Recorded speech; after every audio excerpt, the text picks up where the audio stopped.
ಸ್ನೇಹಿತರೆ ನಮಸ್ಕಾರ. ಇದೇ ಜೂನ್ನಲ್ಲಿ ಮಿಥುನ ರಾಶಿಯಿಂದ ಕಟಕ ರಾಶಿಗೆ ಗುರು ಸಂಚಾರ ಆಗ್ತಾ ಇದೆ. ಸೊ ಜೂನ್ 1 ಮತ್ತು 2ನೇ ತಾರೀಕಿನ ನಡುವೆ ಈ ಗುರು ರಾಶಿ ಬದಲಾವಣೆ ನಡೀತಾ ಇರೋದು. ಈ ಗುರು ರಾಶಿ ಬದಲಾವಣೆಯಿಂದ ಕೆಲವೊಂದು ರಾಶಿಗಳಿಗೆ ಗುರುಬಲ ಬಂದಂಗಾಗುತ್ತೆ, ಮತ್ತು ಕೆಲ ರಾಶಿಯವರಿಗೆ ಗುರುಬಲ ಇರೋದಿಲ್ಲ. ಇದರಲ್ಲೀಗ ವೃಶ್ಚಿಕ ರಾಶಿಯವ್ರನ್ನ ತಗೊಂಡ್ರೆ 9ನೇ ಮನೆಗೆ ಗುರು ಸಂಚಾರ ಆಗ್ತಾ ಇರೋದ್ರಿಂದಾಗಿ ಗುರುಬಲ ಇದೆ ಅಂತ ಕನ್ಸಿಡರ್ ಆಗುತ್ತೆ. ಗುರುಬಲ ಇದೆ ಅಂದರೆ ಫೀಲ್ ಗುಡ್ ಫ್ಯಾಕ್ಟರ್ಗಳು ಅನ್ನೋದು ಇರ್ತದೆ. ಆದರೆ ಈ ಫೀಲ್ ಗುಡ್ ಫ್ಯಾಕ್ಟರ್ಗಳು ಮಾನಸಿಕವಾಗಿರ್ತದೆ. ಸೊ 9ನೇ ಮನೆಗೆ ಗುರು ಸಂಚಾರ ಆಗ್ತಾ ಇರೋದ್ರಿಂದಾಗಿ 9ನೇ ಮನೆ ಅಂದರೆ ಧರ್ಮಸ್ಥಾನ ಅಂತ ಅರ್ಥ, ಅದೃಷ್ಟದ ಸ್ಥಾನ ಅಂತ ಅರ್ಥ. ಅಂದರೆ ಭಾಗ್ಯ, ದೂರದೃಷ್ಟಿ, ನಂಬಿಕೆ, ಮಾರ್ಗದರ್ಶನ ಮತ್ತು ಜೀವನದ ಅರ್ಥ ಅಂದರೆ ಲೈಫ್ ಪರ್ಪಸ್ ಅಂತ ಹೇಳ್ತಾರಲ್ಲ, ಇದನ್ನೆಲ್ಲ ಸಿಗ್ನಿಫೈ ಮಾಡುವಂಥ ಸ್ಥಾನ ಇದು. ಇವಿಷ್ಟು ವಿಚಾರಗಳಿಗೆ ಸಂಬಂಧಿಸಿದಂತೆ ಈ ಗುರು ಸಂಚಾರದಿಂದ ಸುಧಾರಣೆಗೆ ಅವಕಾಶಗಳು ಇರ್ತದೆ. ಹಾಗಂತ ಎಲ್ಲರಿಗೂ ಈ ಫಲಗಳನ್ನು ಒಂದೇ ರೀತಿ ಅಪ್ಲೈ ಮಾಡಲಿಕ್ಕೆ ಬರೋದಿಲ್ಲ. ಯಾಕೆಂದರೆ ಇಲ್ಲಿ ಕಂಡೀಷನ್ ಅಪ್ಲೈ ಆಗುತ್ತೆ. ಬೃಹತ್ ಸಂಹಿತ ಜ್ಯೋತಿಷ್ಯದ ಒಂದು ಬಹಳ ಪ್ರಮುಖವಾದ ಮೂಲ ಗ್ರಂಥ. ಇದರಲ್ಲಿ ಸ್ಪಷ್ಟವಾಗಿ ಉಲ್ಲೇಖ ಇದೆ, ಗುರು ಸಂಚಾರದ ಫಲಗಳನ್ನು ದಶೆಗಳ ಜೊತೆ ಅನ್ವಯಿಸಿ ನಿರ್ಣಯಿಸಬೇಕು ಅಂತ ಹೇಳಿದ್ದಾರೆ. ಹಾಗೇನೆ ಮೆರಿಟ್ನ ಪರಿಗಣಿಸಬೇಕು ಅಂತಲೂ ಹೇಳಲಾಗಿದೆ. ಇಲ್ಲ ಅಂದರೆ ಈ ಶುಭ ಫಲಗಳು ಬೇಸಿಗೆಯಲ್ಲಿ ಮಳೆ ಬಂದ ಹಾಗಿರುತ್ತಷ್ಟೇ, ಇದರಿಂದ ಒಂದು ತಂಬಿಗೆ ನೀರು ಕೂಡ ಸಂಗ್ರಹಿಸೋದಕ್ಕೆ ಆಗಲಿಕ್ಕಿಲ್ಲ ಅಂತ ತಿಳಿಸಲಾಗಿದೆ. ಇಲ್ಲಿ ಸಂಸ್ಕೃತ ಶ್ಲೋಕದ ಇಂಗ್ಲಿಷ್ ಟ್ರಾನ್ಸ್ಲೇಷನ್ ಕೂಡ ಇದೆ, ನೀವು ಇದನ್ನು ಓದ್ಕೋಬಹುದು. ಅಂದರೆ ಶಾಸ್ತ್ರದಲ್ಲೇ ಈ ರೀತಿಯ ಕಂಡೀಷನ್ಗಳನ್ನು ಕೊಟ್ಟಿದ್ದಾರೆ. ಯಾಕೆ ಅಂದರೆ ಏನು ಗೋಚರ ಫಲ ಅಂತ ಹೇಳ್ತಾರೋ ಇದರಲ್ಲಿ ರಾಶಿ ಅನ್ನೋದೇನಿದೆಯೋ ಇದು ಮನಸ್ಸು ಅಂತ ಅರ್ಥ. ಈ ಗೋಚರದ ಪ್ರಭಾವಗಳೇನಿದೆಯೋ ಇದು ಬಾಹ್ಯ ಪ್ರಪಂಚದ ಪ್ರಭಾವಗಳಾಗಿರ್ತವೆ. ಸೊ ಬಾಹ್ಯ ಪ್ರಪಂಚದ ಪ್ರಭಾವಗಳಿಗೆ, ನಿಮ್ಮ ಮನಸ್ಸಿನಲ್ಲಿ ಮೂಡುವ ಭಾವನೆಗಳಿಗೆ ನೀವು ಸ್ಪಂದಿಸಿದಾಗ ಅಥವಾ ನೀವು ಪ್ರತಿಕ್ರಿಯಿಸಿದಾಗ ಆವಾಗ ಮಾತ್ರವೇ ಅದು ಫಲವಾಗಿ ಬದಲಾಗೋದು ಅಥವಾ ಘಟನೆಯಾಗಿ ಬದಲಾಗೋದು. ಸೊ ಇಲ್ಲ ಅಂದರೆ ಅದು ಆಲೋಚನೆಯಷ್ಟೇ ಇರ್ತದೆ, ಕೆಲವೊಂದು ನಿರೀಕ್ಷೆಗಳಷ್ಟೇ ಇರ್ತದೆ ಹೊರತು ಅದು ಘಟನೆಯಾಗಿ ಅಥವಾ ಫಲವಾಗಿ ಬದಲಾಗೋದಿಲ್ಲ. ಇಲ್ಲಿ ದಶೆಗಳು ಸಪೋರ್ಟ್ ಮಾಡಬೇಕಾಗತ್ತೆ. ಹಾಗೇನೆ ಮೆರಿಟ್ನ ಅಗತ್ಯ ಇರ್ತದೆ ಅಂತಲೂ ಈ ಗ್ರಂಥದಲ್ಲಿ ಹೇಳಿದ್ದಾರೆ. ಇದು ಬಂದು 6ನೇ ಶತಮಾನದ ಗ್ರಂಥ. ಮೆರಿಟ್ ಅಂದ್ರೆ ಏನು? ನಮ್ಮ ಅರ್ಹತೆ, ಅಂದ್ರೆ ನಮ್ಮ ಸಿದ್ಧತೆ, ನಮಗಿರುವ ಅರಿವು, ನಮ್ಮ ಪರಿಶ್ರಮ ಮತ್ತು ನಮ್ಮ ಅಪ್ರೋಚು. ಯಾಕೆ ಅಂದರೆ ಗುರು ಸಂಚಾರ ಅನ್ನುವಂಥದ್ದು ಏನಿದೆಯೋ ಇದು ಯಾವುದನ್ನು ಕೂಡ ಹೊಸದಾಗಿ ಸೃಷ್ಟಿ ಮಾಡೋದಿಲ್ಲ. ಸೊ ನೀವು ಯಾವ ವಿಚಾರದಲ್ಲಿ ನಿರಂತರವಾಗಿ ಪರಿಶ್ರಮ ಪಡ್ತಾ ಬಂದಿರ್ತೀರೋ, ಯಾವ ವಿಚಾರದಲ್ಲಿ ನೀವು ಸಿದ್ಧತೆಗಳನ್ನು ಮಾಡ್ತಾ ಬಂದಿರ್ತೀರೋ ಅದಕ್ಕೆ ಸಂಬಂಧಪಟ್ಟಂಗೆ ನಿಮಗೆ ಆ್ಯಕ್ಚುಲಿ ಅವಕಾಶಗಳನ್ನು ಟ್ರಿಗರ್ ಮಾಡೋ ಸಾಧ್ಯತೆ ಇರ್ತದೆ. ಹಾಗೆಯೇ ನಿಮಗೆ ಅದರಲ್ಲಿ ಫಲವನ್ನು ಒಂದು ಸ್ವಲ್ಪ ವೃದ್ಧಿ ಮಾಡುವಂಥ ಒಂದು ಸಾಧ್ಯತೆ ಇರ್ತದೆ. ಅಂದರೆ ಎಕ್ಸ್ಟೆನ್ಷನ್, ವಿಸ್ತರಣೆ ಮಾಡೋದು ಜಾಸ್ತಿ. ಸೊ ಇದರಲ್ಲಿ ಬಂದು ನಿಮ್ಮ ವೈಯಕ್ತಿಕ ಜಾತಕದಲ್ಲಿ ಸದ್ಯ ನಡೀತಾ ಇರುವಂಥ ದಶಾಭುಕ್ತಿಗಳು ಜೊತೆಗೆ ಯೋಗಗಳು, ಗ್ರಹಗಳ ಪೊಸಿಷನ್ ಇದೆಲ್ಲವೂ ಮ್ಯಾಟರ್ ಆಗುತ್ತೆ. ಹಾಗಾದರೆ ಗುರು ಸಂಚಾರದ ಲಾಭ ಪಡೆಯೋದು ಹೇಗೆ ಅನ್ನೋ ವಿಚಾರ. ಇಲ್ಲಿ ಮುಖ್ಯವಾಗಿ 9ನೇ ಮನೆ ಅನ್ನೋದೇನಿದೆಯೋ ಇದು ನೈತಿಕತೆ, ಎಥಿಕ್ಸನ್ನು ಹೇಳುತ್ತೆ. ಹೀಗಾಗಿ ನೈತಿಕತೆಯನ್ನು ಪಾಲಿಸಬೇಕಾಗುತ್ತೆ, ಎಥಿಕ್ಸ್ಗೆ ಮಹತ್ವ ನೀಡಬೇಕು. ಏನಾಗಲ್ಲ ಸ್ವಲ್ಪ ಕಾಂಪ್ರಮೈಸ್ ಮಾಡ್ಕೋ ಅನ್ನೋ ಮಾತಿಗೆ ಜಾಗ ಕೊಡಬಾರ್ದು. ಈ 9ನೇ ಮನೆ ಅನ್ನೋದೇನಿದೆಯೋ ಇದು ಗುರುವಿನ ಮೂಲ ತ್ರಿಕೋನ ಸ್ಥಾನ. ನೀವು ಇದನ್ನು ಪ್ರೊಟೆಕ್ಟ್ ಮಾಡಿದ್ರೆ ಗುರು ನಿಮ್ಮನ್ನು ಪ್ರೊಟೆಕ್ಟ್ ಮಾಡುತ್ತೆ.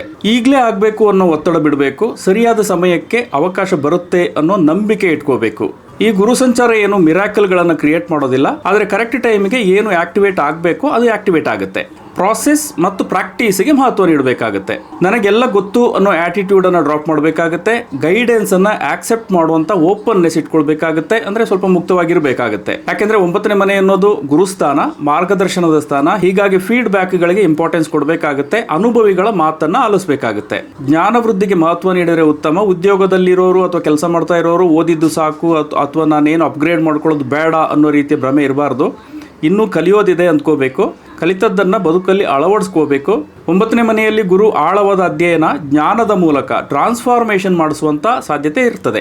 ಕಳೆದ 1 ವರ್ಷದಿಂದ ಗುರು ವೃಶ್ಚಿಕ ರಾಶಿಯವರ 8ನೇ ಮನೆಯಲ್ಲಿತ್ತು. ಸೊ ಈ ಸಂದರ್ಭದಲ್ಲಿ ಗುರು ಕೆಲವೊಂದು ಆಳವಾದ ಆಲೋಚನೆಯ ಮೂಲಕ ಕೆಲವೊಂದು ಟ್ರಾನ್ಸ್ಫಾರ್ಮೇಷನ್, ಬದಲಾವಣೆಗಳಿಗೆ ಅಥವಾ ಪರಿವರ್ತನೆಗೆ ಒಂದು ಇನ್ಫ್ಲುಯೆನ್ಸ್ ಮಾಡಿರುತ್ತೆ. ನೀವು ಈ ಸಂದರ್ಭದಲ್ಲಿ ಯಾವುದಾದ್ರೂ ಒಂದು ರೀತಿಯ ಒಂದು ಆಳವಾದ ಅಧ್ಯಯನ, ಆಳವಾದ ಆಲೋಚನೆ ಮಾಡಿ ಅದು ನೈತಿಕವಾಗಿತ್ತು ಅಂದರೆ ಆ ವಿಚಾರದಲ್ಲಿ ನಿಮಗೆ ಈ ಬಾರಿಯ ಗುರು ಸಂಚಾರದಲ್ಲಿ ನಿಮಗೆ ಅದಕ್ಕೆ ಒಂದು ಡೈರೆಕ್ಷನ್ ಸಿಗುವಂಥ ಸಾಧ್ಯತೆ ಇರ್ತದೆ. ಕಳೆದ ಬಾರಿ ಏನು ಒಂದು ಗೊಂದಲದಲ್ಲಿ ಕನ್ಫ್ಯೂಷನಲ್ಲಿ ಇದ್ರೋ ಆ ಕನ್ಫ್ಯೂಷನ್, ಗೊಂದಲಗಳು ಕ್ಲಿಯರ್ ಆಗುವಂಥ ಒಂದು ಅವಕಾಶಗಳು ಈ ಗುರು ಸಂಚಾರದಲ್ಲಿ ಇರ್ತದೆ. ಇನ್ನು ವೃಶ್ಚಿಕ ರಾಶಿಯವರಿಗೆ ಫಲಗಳು ಹೇಗಿರ್ತವೆ ಅಂತ ನೋಡೋದಾದರೆ ಗುರು ಗೋಚರದಿಂದ ಹೊಸ ಭಾಗ್ಯ ಕ್ರಿಯೇಟ್ ಆಗುತ್ತೆ ಅಂತ ಹೇಳಲಿಕ್ಕಾಗಲ್ಲ. ನೀವು ಈಗಾಗಲೇ ಹಿಡಿದಿರೋ ದಾರಿ ಏನಿದೆಯೋ ಅದು ಸ್ಟ್ರೆಂಥನ್ ಆಗುತ್ತೆ. ಪ್ರಾಮಾಣಿಕ ಎಫರ್ಟ್ ಹಾಕಿದರೆ ಮಾರ್ಗದರ್ಶನ ಮತ್ತು ಡೈರೆಕ್ಷನ್ ಕೂಡ ಸಿಗ್ತದೆ. ಸಹನೆ ಇಟ್ಟಿದ್ರೆ ಸರಿಯಾದ ಸಮಯಕ್ಕೆ ಸರಿಯಾದ ಅವಕಾಶ ಕೂಡ ಓಪನ್ ಆಗುತ್ತೆ. ಈ ಗುರು ಸಂಚಾರದ ದೊಡ್ಡ ಕೆಲಸ ಅಂದರೆ ಮನಸ್ಸಿನೊಳಗೆ ಫೇತ್ ಸಿಸ್ಟಮ್ನಲ್ಲಿ ಬದಲಾವಣೆ ಮಾಡೋದು. ನಾನು ಸರಿಯಾದ ದಾರಿಯಲ್ಲಿದ್ದೇನೆ ಅನ್ನೋ ನಂಬಿಕೆ ಬೆಳೆಯುತ್ತೆ. ಮಾಡ್ತಿರೋ ಕೆಲಸಕ್ಕೆ ಅರ್ಥ ಇದೆ ಅಂತ ಅನಿಸತೊಡಗುತ್ತೆ. ಸಮಯ ಬಂದಾಗ ಎಲ್ಲ ಸರಿ ಹೋಗುತ್ತೆ ಅನ್ನೋ ವಿಶ್ವಾಸ ಕೂಡ ಮೂಡುತ್ತೆ. ಭವಿಷ್ಯದ ಕುರಿತ ಆತಂಕ ಸ್ವಲ್ಪ ಕಡಿಮೆ ಆಗುತ್ತೆ. ಆಂತರಿಕ ನಂಬಿಕೆ ಆಕ್ಟಿವೇಟ್ ಆಗುತ್ತೆ. ಇದರಿಂದ ಚಡಪಡಿಕೆ ಕಡಿಮೆ ಆಗ್ಬೋದು. ನಿರ್ಧಾರಗಳಲ್ಲಿ ಸ್ಪಷ್ಟತೆ ಇರ್ತದೆ. ಇದರಿಂದ ಡೆಸ್ಟಿನಿ ಸಪೋರ್ಟ್ ಕೂಡ ಆಕ್ಟಿವೇಟ್ ಆಗುತ್ತೆ. ಜೀವನದ ದಾರಿಗೆ ಗುರು ಅರ್ಥ ಕೊಡುವ ಕೆಲಸ ಮಾಡುತ್ತೆ. ಇಲ್ಲಿ ಕಳೆದ 1 ವರ್ಷದ 8ನೇ ಮನೆಯ ಗುರು ಸಂಚಾರದ ವೇಳೆ ಆತ್ಮಶುದ್ಧಿಗೆ ಮಹತ್ವ ನೀಡಿದರೆ 9ನೇ ಮನೆಯ ಗುರು ಸಂಚಾರದ ವೇಳೆ ಅದೃಷ್ಟ ಸಾಥ್ ಕೊಡೋ ಸಾಧ್ಯತೆ ಇರ್ತದೆ. ಅದೇ ಅಡ್ಡದಾರಿಯ ಬಗ್ಗೆ ಏನಾದರೂ ಯೋಚಿಸಿದರೆ ಗುರು ಇಲ್ಲಿ ಸಿನಿಕತನವನ್ನು ಬೆಳೆಸುವ ಅಪಾಯವೂ ಇರ್ತದೆ. ವೃಶ್ಚಿಕ ರಾಶಿಯವರ ಆಂತರಿಕ ಶಕ್ತಿ ಅನ್ನೋದು ಅಗಾಧವಾಗಿರುತ್ತದೆ. ಒಂದು ಫೋಕಸ್ನಲ್ಲಿ ಒಂದು ತೀವ್ರತೆ ಇರ್ತದೆ. ಯಾವುದೇ ವಿಚಾರ, ಯಾವುದೇ ಕಾರ್ಯ ಕೈಗೆತ್ತಿಕೊಂಡ್ರೂ ಕೂಡ ಅದರ ಆಳಕ್ಕೆ ಹೋಗುವಂಥ ಒಂದು ಸಾಮರ್ಥ್ಯ ಇರ್ತದೆ. ಸೊ ವೃಶ್ಚಿಕ ರಾಶಿಯ ಅಧಿಪತಿ ಗ್ರಹ ಬಂದು ಮಂಗಳ. ಸೊ ಎನರ್ಜಿ ಅನ್ನೋದೇನಿದೆಯೋ ಇದು ಆಂತರಿಕವಾಗಿರ್ತದೆ. ಇದನ್ನು ಯಾವ ಡೈರೆಕ್ಷನ್ನಲ್ಲಿ, ಯಾವ ದಿಕ್ಕಿನಲ್ಲಿ ಬಳಸ್ತಾರೆ ಅನ್ನೋದರ ಮೇಲೆ ಇವರ ಯಶಸ್ಸು ಅವಲಂಬಿತ ಆಗಿರ್ತದೆ. ಮೇಯ್ನ್ ಆಗಿ ಇವರು ಎಮೋಷನ್ಗಳನ್ನು ಹ್ಯಾಂಡಲ್ ಮಾಡೋದಿದೆಯಲ್ಲ, ಇದು ಇವರಿಗೆ ಸ್ವಲ್ಪ ಚಾಲೆಂಜಿಂಗ್ ಅಂತ ಅನಿಸ್ತಾ ಇರ್ತದೆ. ಎಮೋಷನನ್ನು ಹ್ಯಾಂಡಲ್ ಮಾಡೋದ್ರ ಜೊತೆಗೆ ನೀವು ಯಾವುದೇ ಕೆಲಸ ಅಂತ ಮಾಡೋದಿದ್ರೂ ಕೂಡ ಪೂರ್ಣ ಪ್ರಮಾಣದಲ್ಲಿ ಇನ್ವಾಲ್ವ್ ಆಗಿ ಮಾಡಿದ್ರೆ ಅದು ಫಲಪ್ರದ ಆಗುತ್ತೆ. ಅರೆ ಮನಸ್ಸಿನಿಂದ ಕೆಲಸ ಅಂತ ಏನು ಮಾಡ್ತಾರೋ ಇದು ವೃಶ್ಚಿಕ ರಾಶಿಯವರಿಗೆ ಅಷ್ಟೊಂದು ಯಶಸ್ಸನ್ನು ಕೊಡೋದಿಲ್ಲ. ಈಗ ದಶೆಗಳು ಮತ್ತು ನಕ್ಷತ್ರಗಳ ವಿಚಾರ.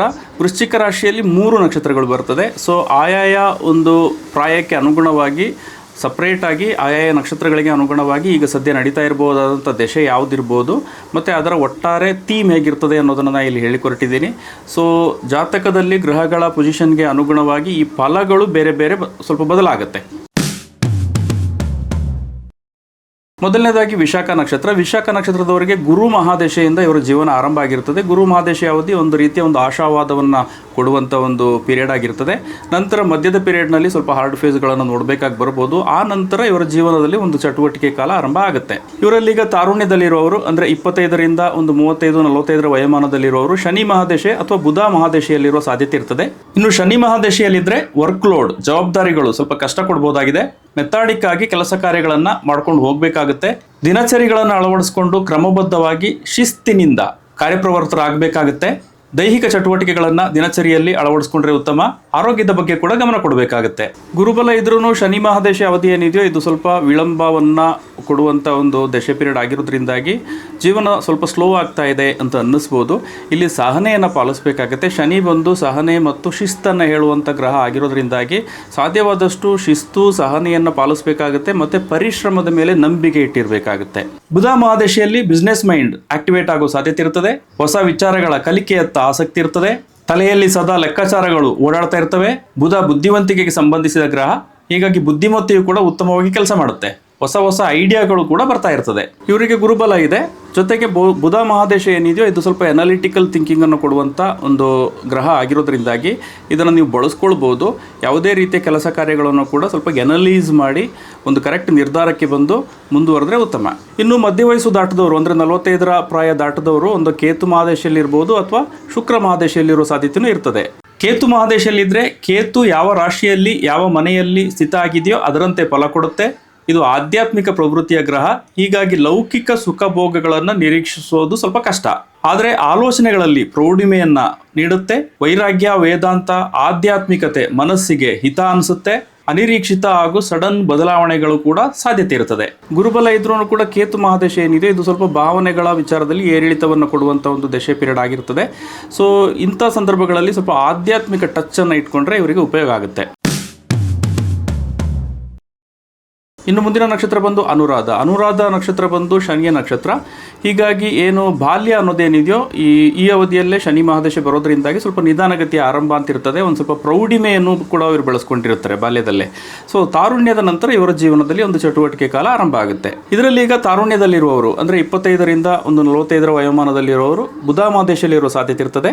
ಬುಧ ಮಹಾದಶೆಯಲ್ಲಿ ಬಿಸ್ನೆಸ್ ಮೈಂಡ್ ಆಕ್ಟಿವೇಟ್ ಆಗೋ ಸಾಧ್ಯತೆ ಇರ್ತದೆ. ಹೊಸ ವಿಚಾರಗಳ ಕಲಿಕೆಯತ್ತ ಆಸಕ್ತಿ ಇರ್ತದೆ. ತಲೆಯಲ್ಲಿ ಸದಾ ಲೆಕ್ಕಾಚಾರಗಳು ಓಡಾಡ್ತಾ ಇರ್ತವೆ. ಬುಧ ಬುದ್ಧಿವಂತಿಕೆಗೆ ಸಂಬಂಧಿಸಿದ ಗ್ರಹ, ಹೀಗಾಗಿ ಬುದ್ಧಿಮತ್ತೆಯು ಕೂಡ ಉತ್ತಮವಾಗಿ ಕೆಲಸ ಮಾಡುತ್ತೆ. ಹೊಸ ಹೊಸ ಐಡಿಯಾಗಳು ಕೂಡ ಬರ್ತಾ ಇರ್ತದೆ. ಇವರಿಗೆ ಗುರುಬಲ ಇದೆ.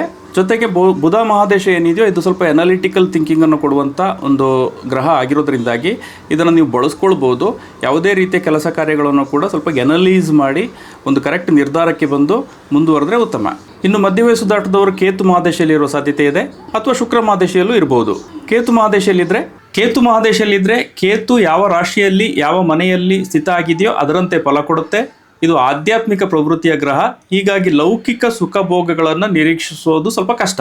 ಆದರೆ ಆಲೋಚನೆಗಳಲ್ಲಿ ಪ್ರೌಢಿಮೆಯನ್ನ ನೀಡುತ್ತೆ. ವೈರಾಗ್ಯ, ವೇದಾಂತ, ಆಧ್ಯಾತ್ಮಿಕತೆ ಮನಸ್ಸಿಗೆ ಹಿತ ಅನಿಸುತ್ತೆ.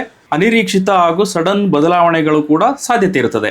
ಗುರುಬಲ ಇದ್ರೂ ಕೂಡ ಕೇತು ಮಹಾದೇಶ ಏನಿದೆ ಇದು ಸ್ವಲ್ಪ ಭಾವನೆಗಳ ವಿಚಾರದಲ್ಲಿ ಏರಿಳಿತವನ್ನು ಕೊಡುವಂಥ ಒಂದು ದಶೆ ಪೀರಿಯಡ್ ಆಗಿರ್ತದೆ. ಸೊ ಇಂಥ ಸಂದರ್ಭಗಳಲ್ಲಿ ಸ್ವಲ್ಪ ಆಧ್ಯಾತ್ಮಿಕ ಟಚ್ ಅನ್ನು ಇಟ್ಕೊಂಡ್ರೆ ಇವರಿಗೆ ಉಪಯೋಗ ಆಗುತ್ತೆ. ಶುಕ್ರ ಮಹಾದೇಶಿಯಲ್ಲಿರುವವರಿಗೆ ಜೀವನದಲ್ಲಿ ಹೊಸ ಉರುಪು ಮೂಡಬಹುದು. ಕಲಾತ್ಮಕತೆ, ಅಭಿರುಚಿಗಳು ಮುನ್ನೆಲೆಗೆ ಬರುವ ದಶೆ ಕಾಲ ಇದು. ಡಿಸೈರ್ಸ್ ಅಂದರೆ ಕಾಮನೆಗಳು, ಆಸೆಗಳು, ಕನಸುಗಳು ಮೂಡಬಹುದು. ಲೌಕಿಕ ಸುಖಭೋಗಗಳು, ಲಕ್ಸುರೀಸ್ ಪ್ರಾಪ್ತಿಯಾಗುವ ಸಾಧ್ಯತೆ ಇರುತ್ತದೆ. ಮನಸ್ಸು ಮನರಂಜನೆಯನ್ನು ಬಯಸುತ್ತೆ. ಸಾಂಗತ್ಯ, ಸ್ನೇಹ, ಸಂಘ ಸಹವಾಸಗಳಿಂದ ಸಂತೋಷ ಪ್ರಾಪ್ತಿಗೂ ಕೂಡ ಮನಸ್ಸು ಹಾತೊರಿತಾ ಇರ್ತದೆ. ಶುಕ್ರ ಮಹಾದೇಶ ಏನಿದೆಯೋ ಈ ಅವಧಿ ಜೀವನದಲ್ಲಿ ಏನೇ ನಡೀತಾ ಇದ್ರೂ ಕೂಡ ಒಂದು ಸುಖ ಸಂತೋಷವನ್ನು ಕೊಡುವಂಥ ಒಂದು ದಶೆ ಪೀರಿಯಡ್ ಆಗಿರ್ತದೆ. ಸೊ ಮನರಂಜನೆ, ಸಂತೋಷ ಅಂತೂ ಇವರ ಜೀವನದಲ್ಲಿ ಇರ್ತದೆ. ಸೊ ಇದನ್ನು ಜೊತೆಗೆ ಗುರುಬಲವು ಇರೋದ್ರಿಂದಾಗಿ ಇವರಿಗೆ ಒಂದು ರೀತಿಯ ಮಾನಸಿಕವಾಗಿ ಒಂದು ಆನಂದಮಯ ವಾತಾವರಣ ಇರ್ತದೆ. ಇನ್ನು ವೃಶ್ಚಿಕ ರಾಶಿಯಲ್ಲಿ 3ನೇ ನಕ್ಷತ್ರ ಬಂದು ಜ್ಯೇಷ್ಠ ನಕ್ಷತ್ರ. ಇದು ಬಂದು ಬುಧನ ನಕ್ಷತ್ರ ಆಗಿರೋದ್ರಿಂದಾಗಿ ಏನು ಬಾಲ್ಯ ಅನ್ನೋದೇನಿದೆಯೋ ಇದು ಬಹಳ ಚಟುವಟಿಕೆಯಿಂದ ಕೂಡಿರುತ್ತದೆ. ಸೊ ಇವರ ಜೀವನ ಏನಿದೆಯೋ ಒಂದು ತಾರುಣ್ಯದ ಅವಧಿಗೆ ಬರುವಾಗ ಆನಂದಮಯ, ಸಂತೋಷಮಯವಾಗಿರ್ತದೆ. ಇವರಲ್ಲಿ ಈಗ ತಾರುಣ್ಯದಲ್ಲಿರುವವರು ಅಂದರೆ 25ರ ವಯೋಮಾನ ದಾಟದವರು ಶುಕ್ರ ಮಹಾದೇಶಿಯಲ್ಲಿರುವ ಸಾಧ್ಯತೆ ಹೆಚ್ಚಾಗಿರುತ್ತೆ. ಶುಕ್ರ ಮಹಾದೇಶಿಯಲ್ಲಿರುವವರಿಗೆ ಜೀವನದಲ್ಲಿ ಹೊಸ ಉರುಪು ಮೂಡಬಹುದು. ಕಲಾತ್ಮಕತೆ, ಅಭಿರುಚಿಗಳು ಮುನ್ನೆಲೆಗೆ ಬರುವ ದಶೆ ಕಾಲ ಇದು. ಡಿಸೈರ್ಸ್ ಅಂದರೆ ಕಾಮನೆಗಳು, ಆಸೆಗಳು, ಕನಸುಗಳು ಮೂಡಬಹುದು. ಲೌಕಿಕ ಸುಖಭೋಗಗಳು, ಲಕ್ಸುರೀಸ್ ಪ್ರಾಪ್ತಿಯಾಗುವ ಸಾಧ್ಯತೆ ಇರುತ್ತದೆ. ಮನಸ್ಸು ಮನರಂಜನೆಯನ್ನು ಬಯಸುತ್ತೆ. ಸಾಂಗತ್ಯ, ಸ್ನೇಹ, ಸಂಘ ಸಹವಾಸಗಳಿಂದ ಸಂತೋಷ ಪ್ರಾಪ್ತಿಗೂ ಕೂಡ ಮನಸ್ಸು ಹಾತೊರಿತಾ ಇರ್ತದೆ. ಇದು ಇವರ ಪಾಲಿಗೆ ಒಂದು ಪ್ಯಾಷನೇಟ್ ಆಗಿ ಮುಂದುವರಿಯುವಂಥ ಸಮಯ ಅಂತ ಹೇಳ್ಬೋದು. ಮದುವೆ ಅಥವಾ ಯಾವುದೇ ರೀತಿಯ ಒಂದು ಶುಭ ಕಾರ್ಯಗಳು, ಇಂಥ ಜೀವನದ ಪ್ರಮುಖ ನಿರ್ಧಾರಗಳು ಇದನ್ನೆಲ್ಲ ಕೈಗೊಳ್ಳೋದಕ್ಕೆ ಈ ಏನು ದಶೆ ಪೀರಿಯಡ್ ಏನಿದೆಯೋ ಇದು ಗುರುಬಲವು ಇರೋದರಿಂದಾಗಿ ಸಪೋರ್ಟಿವ್ ಆಗಿರ್ತದೆ. ಇನ್ನು ಮಧ್ಯ ವಯಸ್ಸು ದಾಟದವರು ಸೂರ್ಯ ಮಹಾದೇಶ ಅಥವಾ ಚಂದ್ರ ಮಹಾದೇಶ ಇಲ್ಲವೇ ಕುಜ ಮಹಾದೇಶಿಯಲ್ಲೂ ಕೂಡ ಇರುವ ಸಾಧ್ಯತೆ ಹೆಚ್ಚಾಗಿದೆ. ಸೂರ್ಯ ಮಹಾದೇಶಿಯಲ್ಲಿರೋರಿಗೆ ಕಾನ್ಫಿಡೆನ್ಸ್ ಲೆವೆಲ್ ಹೈ ಇರ್ತದೆ. ಆತ್ಮವಿಶ್ವಾಸದಿಂದ ಮುನ್ನುಗ್ಗುವ ಛಾತಿ ಇರ್ತದೆ. ತಮ್ಮನ್ನು ತಾವು ಗುರುತಿಸಿಕೊಳ್ಳುವ ಪ್ರಕ್ರಿಯೆಯಲ್ಲಿ ಇರ್ತಾರೆ. ಹೀಗಾಗಿ ಜೀವನವು ಸ್ವಲ್ಪ ವೇಗ ಪಡ್ಕೊಂಡಿರುತ್ತೆ. ಗುರು 9ನೇ ಮನೆಯಲ್ಲಿರೋದ್ರಿಂದಾಗಿ ಏನು ಸೂರ್ಯ ಮಹಾದೇಶ ಅವಧಿಯಲ್ಲಿ ಏನಿದೆಯೋ ಇಲ್ಲಿ ನಾವು ಸ್ವಪ್ರತಿಷ್ಠೆ ಅಥವಾ ಪ್ರತಿಷ್ಠೆ ಪ್ರದರ್ಶನ, ಈಗೋ ಇಂಥದಕ್ಕೆಲ್ಲ ಸ್ವಲ್ಪ ಅವಕಾಶ ಕಮ್ಮಿ ಇರ್ತದೆ. ಸೂರ್ಯ ದೇಶ ಬಂದು ಕಾನ್ಫಿಡೆನ್ಸ್ ಅನ್ನು ಕೊಡೋದ್ರ ಜೊತೆಗೆ ಒಂದು ಸ್ವಲ್ಪ ಈಗೋ ಒಂದು ಪ್ರವೃತ್ತಿಯನ್ನು ಕೊಡೋ ಸಾಧ್ಯತೆ ಇರೋದ್ರಿಂದಾಗಿ ಇಲ್ಲಿ ನಾವಾಗೆ ಸ್ವಲ್ಪ ನಮ್ರತೆಯನ್ನು ಬೆಳೆಸ್ಕೊಂಡ್ರೆ ಈ ಏನು ಗುರು ಸಂಚಾರ ಜೊತೆಗೆ ಸೂರ್ಯದಶೆ ಎರಡೂ ಕೂಡ ಉತ್ತಮವಾಗಿರುತ್ತದೆ. ಇನ್ನು ಚಂದ್ರದಶೆಯಲ್ಲಿರೋರಿಗೆ ಕಲ್ಪನಾ ಶಕ್ತಿ ಚೆನ್ನಾಗಿರುತ್ತೆ, ಆದರೆ ಎಮೋಷನಲ್ ಬಿಹೇವಿಯರ್ನ ಪ್ರದರ್ಶಿಸ್ತಾ ಇರ್ತಾರೆ. ಹೀಗಾಗಿ ಭಾವನಾತ್ಮಕವಾಗಿ ರಿಯಾಕ್ಟ್ ಮಾಡೋದನ್ನು ಕಡಿಮೆ ಮಾಡ್ಕೋಬೇಕಾಗುತ್ತೆ. ಕಲ್ಪನಾ ಶಕ್ತಿಯನ್ನು ಜೀವನಕ್ಕೆ ಉಪಯೋಗ ಆಗುವ ರೀತಿಯಲ್ಲಿ ತಿರುಗಿಸ್ಕೊಂಡ್ರೆ ಉತ್ತಮ. ಏನೇನು ಕಲ್ಪನೆಗಳು ಬರ್ತಾವೋ ಅದನ್ನು ಬರೆದಿಟ್ಟುಕೊಳ್ತಾ ಹೋಗ್ಬೋದು. ಇದನ್ನು ಜರ್ನಲಿಂಗ್ ಅಂತಾರೆ. ಇದರಲ್ಲಿ ಪ್ರಾಕ್ಟಿಕಲ್ ವಿಚಾರಗಳನ್ನು ಇವತ್ತಲ್ಲ ನಾಳೆ ಕಾರ್ಯರೂಪಕ್ಕಿಳಿಸೋದಕ್ಕೂ ಪ್ರಯತ್ನಿಸ್ಬೋದು. ಚಂದ್ರದಶೆಯಲ್ಲಿರೋರಿಗೆ ಸ್ವಲ್ಪ ಎಮೋಷ್ನಲ್ ಫ್ಲಕ್ಚುಯೇಷನ್ಸ್ ಇರ್ತದೆ. ಸೊ ಏನೇ ನಿರ್ಧಾರ ಮಾಡೋದಿದ್ರೂ ಕೂಡ ಎಮೋಷ್ನಲ್ ಆಗಿ ಡಿಸಿಷನನ್ನು ತಗೊಳ್ಬಾರ್ದು. ಯಾವಾಗ ಮೈಂಡ್ ಕಾಮ್ ಇರ್ತದೋ ಆ ಸಂದರ್ಭದಲ್ಲೇ ಡಿಸಿಷನ್ಗಳನ್ನು ತಗೊಳ್ಬೇಕು. ಇದಕ್ಕೋಸ್ಕರ ಒಂದು 48 ತಾಸು ಏನೇ ಡಿಸಿಷನ್ ತಗೊಳ್ಳೋದಿದ್ರೂ ಕೂಡ ತರಾತುರಿಯಲ್ಲಿ ತಗೊಳ್ಳೋದ್ರ ಬದಲು ಒಂದು 48 ತಾಸು ಕೂಲಿಂಗ್ ಪೀರಿಯಡ್ ಇಟ್ಕೊಂಡ್ರೆ ಉತ್ತಮ. ಇನ್ನು ಕುಜದಶೆಯಲ್ಲಿರುವವರು ಕೂಡ ಇದು ಕುಜದಶೆ ಬಂದು ಸ್ವಲ್ಪ ಒತ್ತಡವನ್ನು ಕ್ರಿಯೇಟ್ ಮಾಡುತ್ತೆ. ಇದು ಬಂದು 50-60ರ ಪ್ರಾಯದ ನಂತರ ಬರ್ತಾ ಇರೋದ್ರಿಂದಾಗಿ ಇವರು ಒತ್ತಡವನ್ನು ನಿಭಾಯಿಸಲಿಕ್ಕೆ ಸ್ವಲ್ಪ ಮಹತ್ವ ಕೊಡಬೇಕಾಗುತ್ತೆ. ಸ್ವಲ್ಪ ದೈಹಿಕ ಚಟುವಟಿಕೆಗಳು, ವಾಕಿಂಗ್ ಇಂಥದನ್ನೆಲ್ಲ ಮಾಡಿದ್ರೆ ಉತ್ತಮ. ಒಟ್ಟಿನಲ್ಲಿ ವೃಶ್ಚಿಕ ರಾಶಿಯವರಿಗೆ 9ನೇ ಮನೆಯ ಗುರು ಸಂಚಾರ ಏನಿದೆಯೋ ಇದು ಜೀವನವನ್ನು ಸರಿದಾರಿಗೆ ತರುವ ಗೋಚರ ಆಗಿರ್ತದೆ. ಜೀವನದ ದಾರಿ ಸರಿ ಹೋದಾಗ ಭಾಗ್ಯವು ತನ್ನಿಂತಾನೇ ಸರಿದಾರಿಗೆ ಬರ್ತದೆ. ಹಾಗಂತ ಈ ಗುರು ಸಂಚಾರ ರಾತ್ರೋರಾತ್ರಿ ಶ್ರೀಮಂತಿಗೆ, ಲಕ್ಸುರಿ ಲೈಫ್ ಸ್ಟೈಲ್ ಅಥವಾ ಎಫರ್ಟ್ ಇಲ್ಲದೆ ಹಣ ಅಥವಾ ಎಲ್ಲ ಆರ್ಥಿಕ ಚಿಂತೆಗಳನ್ನು ಮಾಯ ಮಾಡಿಬಿಡುತ್ತೆ ಅಂತೇನೂ ಅಲ್ಲ. ನಂಬಿಕೆಯನ್ನು ಬಲಪಡಿಸುತ್ತೆ. ಇದರಿಂದ ಆತಂಕ ಮರೆಯಾಗುತ್ತೆ. ಸರಿಯಾದ ನಿರ್ಧಾರಗಳನ್ನು ತಗೊಳ್ಳೋ ನಿಟ್ಟಿನಲ್ಲಿ ಸಹಾಯ ಮಾಡುತ್ತೆ. ಗುರು ಸಂಚಾರದ ಎಫೆಕ್ಟ್ ಅನ್ನುವಂಥದ್ದು 15-20% ಇರ್ತದೆ ಅಷ್ಟೇ. ಸೊ ಇದರಲ್ಲಿ ವೈಯಕ್ತಿಕ ಜಾತಕದಲ್ಲಿನ ಅಷ್ಟಕವರ್ಗ ಬಿಂದುಗಳು, ಸದ್ಯ ನಡೀತಾ ಇರುವಂಥ ದಶಾಭುಕ್ತಿಗಳು ಇದೆಲ್ಲವೂ ಕೂಡ ಈ ಫಲವನ್ನು ಸಾಕಷ್ಟು ಬದಲಾವಣೆ ಮಾಡ್ತದೆ. ಎಲ್ಲವೂ ಫೇವರಬಲ್ ಆಗಿತ್ತು ಅಂದರೆ, ಜೊತೆಗೆ ನಿಮ್ಮ ಪ್ರಯತ್ನವೂ ಅದಕ್ಕೆ ಅನುಗುಣವಾಗಿ ನಡೀತಾ ಇತ್ತು ಅಂದರೆ ಮುಂದಿನ ಒಂದು ವರ್ಷದಲ್ಲಿ ನಿಮಗೆ ವಿಸಿಬಲ್ ಎಫೆಕ್ಟ್ಗಳನ್ನು, ವಿಸಿಬಲ್ ಫಲಗಳನ್ನು ನೋಡೋದಕ್ಕೆ ಅವಕಾಶಗಳಂತೂ ಇರುತ್ತದೆ. ಸೊ ಮುಂದಿನ ಎಪಿಸೋಡ್ನಲ್ಲಿ ಮತ್ತೆ ಸಿಗ್ತೀನಿ ಸ್ನೇಹಿತರೆ. ನಮಸ್ಕಾರ.